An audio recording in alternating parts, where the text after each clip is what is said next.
Hello everyone, আমাদের শিলিগুড়িতে কিন্তু চালু হয়ে গেছে কাঞ্চনজঙ্ঘা ট্রেড ফেয়ার 2024। তো আমি আর বিপ্লব আজকে বিকালবেলা কিন্তু চলে এসেছি ট্রেড ফেয়ার এনজয় করতে। তো ফার্স্টেই ঢুকে দেখে পড়লাম যে এখানে অনেকগুলো বাচ্চার খেলনা স্টল বা মানে স্টাডির যে স্টেশনারি জিনিসপত্র হয় সেই সমস্ত স্টল বসেছে। তো এগুলো দেখে তারপর দেখলাম এখনও কিন্তু পুরোপুরি মেলাটা বসেনি, মানে বসতে আরও কিছুদিন সময় লাগবে। আর এটা হলো বিপ্লবের অল টাইম ফেভারিট দোকান। বিপ্লব যখনই মেলায় যাক না কেন এই দোকানটাতে বিপ্লব যাবেই, যে মানে ওই ঘরের সব প্রয়োজনীয় জিনিসপত্র। তো আমি আর বিপ্লব দেখতে থাকছিলাম যে আমরা কী কিনবো না এরকম ভেবেচিন্তে। তো তারপরে দেখলাম এখানে অনেক শাড়ির স্টল এসেছে, ইভেনলি এখানে অনেক বাংলাদেশি সুন্দর সুন্দর শাড়ির স্টলও এসেছে।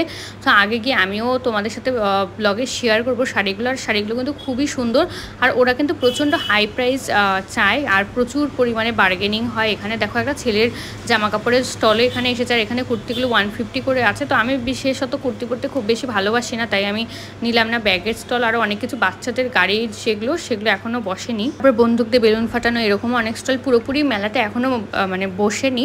তো তার জন্য অনেক স্টলই কিন্তু এখনও ফাঁকা আছে। তারপরে এখানে চুলের ক্লিপ টিপ ওই বউগুলো যে দেখলে ওগুলো আমি একটা কিনেছি ওখান থেকে। তারপরে এখানে চুড়ি টুড়ি অনেক কিছু দোকান ছিল, তো আমি সেরকম এখান থেকে কিছুই কিনিনি। তো তারপরে দেখতে পারলাম যে এখানে লখনৌ চিকনকারির একটা কুর্তির দোকান এসেছে। তো আমার যেহেতু অলরেডি আছে তো আমি আর নিলাম না। আর আমি যেদিনকার গেছিলাম সেদিনকার কিন্তু মোটামুটি অনেকটাই ভিড় ছিল, আর আমি কিন্তু একটা উইকডেজেই গেছিলাম।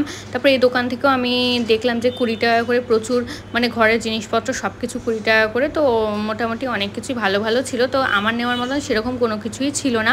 তারপরে একটা কুচিনার স্টলও এসেছে, তারপরে যে এখানে লেদারের ব্যাগের স্টলগুলোও এসেছে।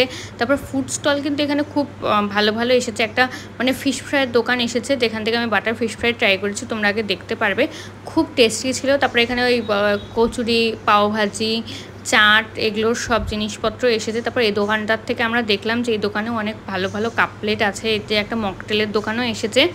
মেলাটা শিলিগুড়ি কাঞ্চনজঙ্ঘা স্টেডিয়ামে এসেছে, আর এই মেলাটা ওই 1 মান্থের মতন থাকবে। আর এই যে এটাও কিন্তু একটা বাংলাদেশের শাড়ির স্টল। তো এখানেও আমরা গিয়ে কিছু দেখলাম। আর এই যে কাপগুলো এগুলো আমি আগেই বৈশাখী মেলা থেকে কিনেছি, তাই এখান থেকে আর কিনলাম না। আর দেখো এখানে কিন্তু এখনও অনেক স্টলগুলো ফাঁকা রয়েছে। আর এই দোকানটাতে এত সুন্দর সুন্দর সার্ভিং বোল, সার্ভিং প্লেট আছে। তো আমি কতগুলো দেখলাম, আমার খুবই ভালো লেগেছে। কিন্তু আমি সেরকম কিছুই নিইনি, কারণ আমি এর আগে বৈশাখী মেলায় একবার গেছিলাম, তোমাদের সাথে আমি শর্টসে শেয়ার করেছিলাম। তো সেখান থেকে আমি কিনেছি অলরেডি। এই যে দেখো এখানে কিন্তু সার্ভিং বোল, সার্ভিং প্লেটগুলো খুব সুন্দর সুন্দর, মানে রেস্টুরেন্টে যেগুলো ইউজ করা হয় সেগুলোই আছে। এই মেলাটাতে অন্য সব স্টলের তুলনায় জামা কাপড়ের স্টলের পরিমাণটাই একটু বেশি, মানে জামা কাপড় শাড়ি খুব ভালো ভালো শাড়ি পাওয়া যায় এই মানে স্টল থেকে। আমি কিন্তু বেশ কয়েকটা শাড়ি এখান থেকে পারচেস করেছি, আমার খুব ভালো লেগেছে। যে এই দোকানটার থেকে, এই দোকানের প্রাইসগুলো একটু হাই ছিল, তো আমি এখান থেকে কিছু কিনিনি। আমি বেশিরভাগ জিনিসগুলোই বাংলাদেশের শাড়ির দোকান থেকে কিনেছি। আর এত সুন্দর সুন্দর টেডি বিয়ার দেখে আমি তো তোমাদের সাথে একবার শেয়ার করলাম। যে তোমাদের কাদের কাদের টেডি বিয়ার ভালো লাগে কমেন্ট সেকশনে কিন্তু অবশ্যই জানিও। এই দোকানের কুর্তিগুলোও কিন্তু খুব ভালো ভালো ছিল। এবার থেকে এখান থেকে পুরোটাই হলো শাড়ির স্টল। তো এখন আমরা শাড়ির স্টলগুলো ভিজিট করবো। আর এখানে কাপলেটের দোকানগুলো এখনও পুরোপুরি সেজে ওঠেনি, তো ওরা সাজাচ্ছিল।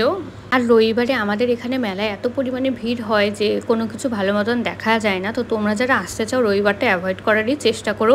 উইকডেজে একটু বিকালবেলার দিকে আসলে তোমরা ভালো মতন দেখতে পারবে। এই যে দেখতেই পাচ্ছ বাংলাদেশের শাড়ির স্টলগুলো, এখনও কিন্তু অনেক শাড়ির স্টল বসেনি, কিন্তু আমি যে দিনকে গেছিলাম সেদিনকে তাও মোটামুটি অলমোস্ট শাড়ির স্টল বসে গেছে। এখানেও খুব সুন্দর সুন্দর হ্যান্ডলুমের শাড়ি পাওয়া যাচ্ছিল।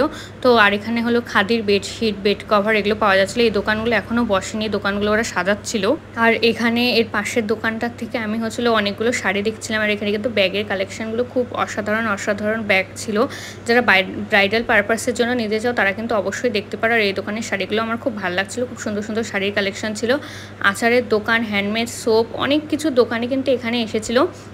তারপরে এখানে যে হচ্ছিলো এই বাঁকুড়া সিল্ক, এই দোকানটাতেও আমি গেছিলাম। এই দোকানেও খুব সুন্দর সুন্দর শাড়ি পাওয়া যাচ্ছিলো। আর এই যেটা হলো বাংলাদেশের ঢাকায়ের দোকান, তো ওখান থেকে আমি একটা শাড়ি পারচেস করেছি। আর তারপরে এখানে আমি বাটার ফিশ ফ্রাই খেতে চলে এসেছি। প্রচণ্ড টেস্টি ছিল বাটার ফিশ ফ্রাই, 120 করে প্রাইস ছিল।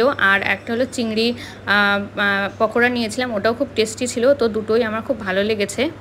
তো আমরা দুটো অর্ডার করেছিলাম, দুটোর প্রাইসই 120 করে ছিল। এটা হচ্ছিল বাটার ফিশ ফ্রাই, এটা হলো ভেটকি মাছের ফিশ ফ্রাই, আর একটা হলো চিংড়ির বড় বড় পকোড়া টাইপের ছিল। চিংড়িটা অত বেশি ভালো ছিল না, কারণ প্রত্যেকটা বলের মধ্যে একটা করে চিংড়ি ছিল, কিন্তু ফিশ ফ্রাইটা জাস্ট অসাধারণ ছিল। মানে তোমরা যারা যারা আসছো মেলায় অবশ্যই এটা মাস্টার আইটেম। আর আমার স্কিনটা কিন্তু খুব গ্লো করছে, তো তোমরা যদি আমার স্কিন কেয়ার রুটিন জানতে চাও অবশ্যই কিন্তু আমাকে কমেন্ট সেকশনে জানিও, তো আমি আমার স্কিন কেয়ার রুটিন তোমাদের সাথে শেয়ার করব।